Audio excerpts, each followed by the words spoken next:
ঋদ্ধিমান, অহিন্দ্র বাবুকে দিয়ে তুমি কোনো ডকুমেন্ট সাইন করিয়েছিলে?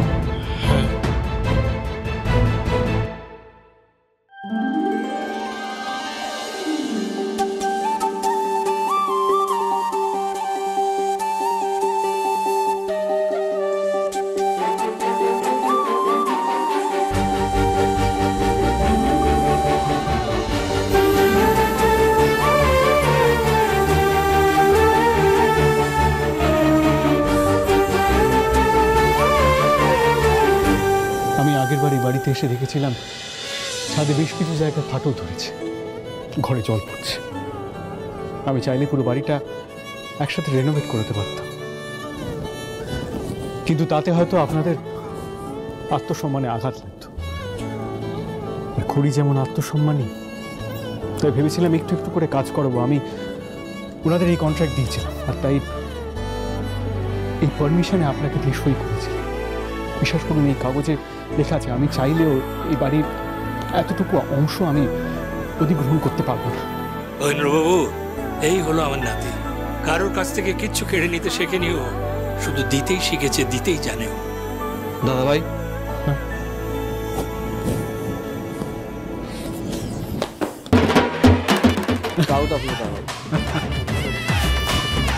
জাম্বো তো পুরো ফাটিয়ে দিয়েছে মা। ঋদ্ধি, ঋদ্ধি, তুমি আমাকে ক্ষমা করে দিও বাবা। সকলের কথায় কিছুক্ষণের জন্য হলেও আমি তোমাকে ভুল বুঝেছিলাম। তোমার উপর আমার অভিমান হয়েছিল। কি বলছেন বাবা? মা, দয়া করে এসব বলবেন না। আমি বললাম আমি না ভগবানকে কি বলে ধন্যবাদ দেবো আমি বুঝতে পারি না যে তোমার মতন ছেলেকে আমার জামাই করে আমার কাছে পাঠিয়েছেন। আমি এও বুঝতে পারি না যে এ আমার কত জন্মের পুণ্যের ফল, আমি মোটে বুঝতে পারি না। আমার যে এত সৌভাগ্য হবে তো আমি স্বপ্নেও কখনো ভাবিনি। বাবা, কালকে আমাদের বাড়িতে রথের উৎসব, চলুন সবাই মিলে আমাদের বাড়ি চলুন, সবাই মিলে আবার এক হয়ে আনন্দ করবো সবাই। আমরা সবাই আসবো, আর বনিকে তো আসতেই হবে। এমনিতেই কোনো আনন্দ উৎসবে বনি না থাকলে তো মজাটাই থাকে না। সবাইকে নিয়ে মজা করতে, হাসি খেলা করতে বনিকে তো আসতেই হবে, একই না?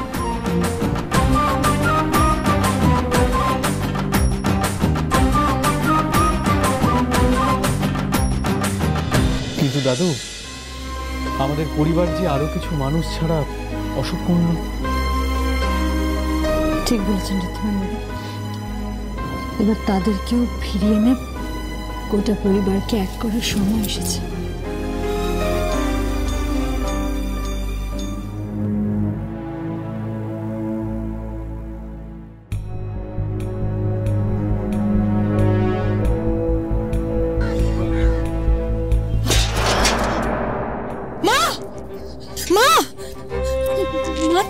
তুমি ঠিক আছো তো? ঠিক আছে, ঠিক আছে। তুতি, আমাকে এরকম করে বারবার ধরো না মা। আমাকে কষ্ট করার অভ্যেস করতে দাও। আমাকে নিজেকে নিজে সামলাতে দাও। আমার তো শিখতেই হবে। এইভাবে কেন বলছো মা? বলবো না? যেদিন বাবা আমাকে সিংহরায় বাড়িতে আশ্রয় দিয়েছিলেন, একেবারে নিজের মেয়ের মতো সমান আদরে যত্নে, আমার এতটুকু অভাব বোধ করতে দেননি। সেদিন যদি বাবা আমার দায়িত্ব না নিতেন, তাহলে হয়তো আজ এমন পথে পথেই আমার জীবনটা কেটে যেত। কিন্তু বাবার ভালোবাসা, ওই বাড়ির সকলের ভালোবাসা কোনো কিছুর মর্যাদা বুঝেনি রে বাবা। তাই তো জীবন আজ আমাকে এরকম একটা জায়গায় এনে ফেলেছে। আমাকে তো মানিয়ে নিতেই হবে। হ্যাঁ মা, একদম ঠিক কথা বলেছো তুমি। এতদিন হাতের লক্ষ্যে আমরা পায়ে ঠেলেছি। বাড়িতে নুন শেষ হয়ে গেলেও আমি পাড়ার দোকানে গিয়ে নুন আনতাম না। জানো মা, মা যখন বাড়িতে ভালো মন্দ কিছু রান্না করতো সবার আগে আমার জন্য সরিয়ে রাখতো, কারণ আমি খেতে ভালোবাসতাম। আসলে আমার লোভটাই বেশি, ভালো খাবারের লোভ, ভালো জামা কাপড়ের লোভ, বড়লোক বাড়িতে বিয়ে হওয়ার লোভ। লোভী আমি আসলে। আমাদের নিজেদের লোভই আজকে আমাদেরকে এই জায়গায় নিয়ে চলে এসছে। আমরা নিজেদের দোষেই আজকে এই জায়গায়। এইবার আমি কিছু একটা করবই।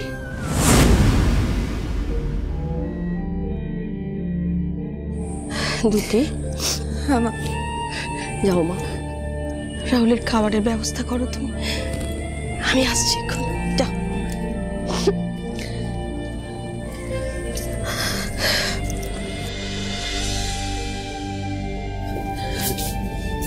আমি খাবারটা বাড়ছি, বসো।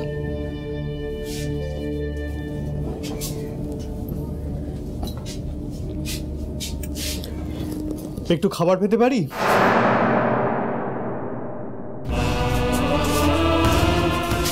তোরা এখানে?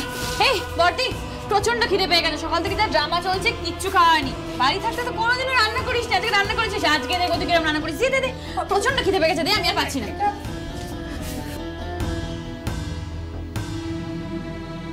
তোমরা সবাই এখানে কেন? আবার কি হয়েছে? আসতে তো আমাদের হতোই বড় বিমুনি। তোমাদের সেদিন ওই বাড়ি থেকে বের করে দিয়েছি, কিন্তু বিশ্বাস করো আমার উদ্দেশ্য ছিল যাতে রাহুল, দ্যুতি আর তোমরা তোমাদের ভুলটা বুঝতে পারো। আর তোমরা তোমাদের ভুল বুঝতে পেরেছ। শুধু তাই না, তোমরা আমাদের ভুলটাও দেখিয়ে দিয়েছ। তাই আমরা সবাই এসেছি তোমাদের ফিরিয়ে নিয়ে যেতে।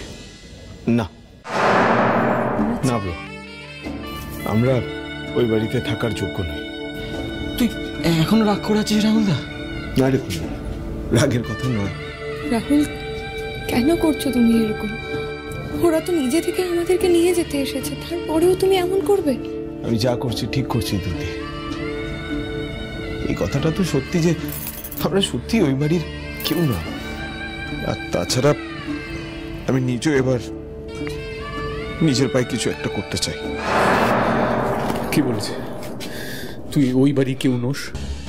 কে বলেছে? তুই নিজেও খুব ভালো করে জানিস আমরা কেউ তোকে পর মনে করি না।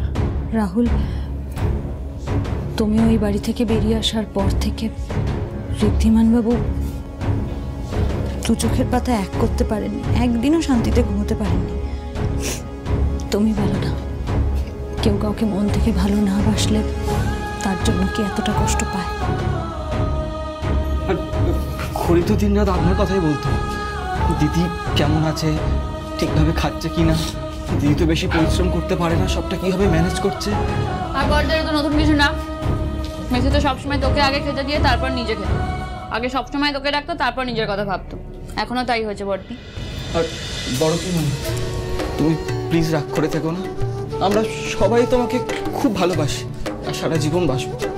আমরা ও বাড়িতে ছিলাম ঠিকই, কিন্তু আমাদের মনটা সবসময় তোদের কাছেই পড়ে থাকতো দিদি। আর রাহুল, দিদির সাথে তো আমার রক্তের সম্পর্ক, কিন্তু কি জানো তো, কখনো কখনো না আত্মার সম্পর্ক রক্তের সম্পর্ক থেকে বেশি আপন হয়ে ওঠে। আমরা অনেক সময় বন্ধুকে আত্মীয়ের থেকে অনেক বেশি ভালোবেসে কাছে টেনে নিই। তাই আমি আমার দিদিকে যেরকম ভালোবাসি, ঋদ্ধিমানবাবুও কিন্তু তোমাকে তেমনই ভালোবাসেন রাহুল। আর তাই তোমার এত অন্যায়, এত অপরাধ উনি বারবার ক্ষমা করে দিয়েছেন। আর এবার আমার আর ঋদ্ধিমানবাবুর একটা ভুল হয়ে গেছে, তোমার জন্য আমরা সেই ভুলটা শুধরে নিতে পেরেছি। তাই আমরা চাই, আমরা সবাই চাই তোমরা আমাদের সাথে ফিরে চলো। আর বরপিমণি, শুধু আমরা না, দাদুও কিন্তু এটাই চান, আমরা সবাই মিলে আমাদের বাড়িতে রথযাত্রা পালন করব। আমরা প্রত্যেকে, তোমরা আসবে না? আসবে তো?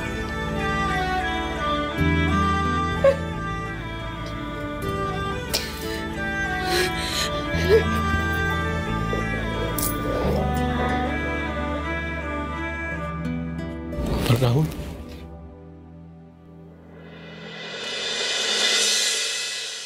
সবই আছে আগে থেকে ঠিক করা, বাধা আছে যেন কোনো গাঁট ছড়া। সবই আছে আগে থেকে ঠিক করা, বাধা আছে যেন কোনো গাঁট ছড়া।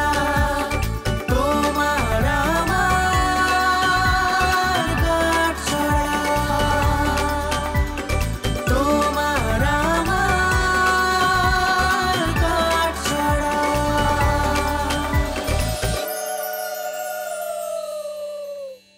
এই সিংহরায় পরিবারের ছোট ছেলে কুণালের বউ হয়ে অয়না এই বাড়িতে আসুক। দত্ত এবং সিংহরায় পরিবারের মধ্যে যে ব্যবসায়িক সম্পর্কটা গড়ে উঠেছে, আমি চাইছি যে তার পাশাপাশি আমাদের মধ্যে একটা পারিবারিক সম্পর্কের গাঁটছড়াও গড়ে উঠুক। আমরা এক এবং একমাত্র শর্ত শুধু এটা।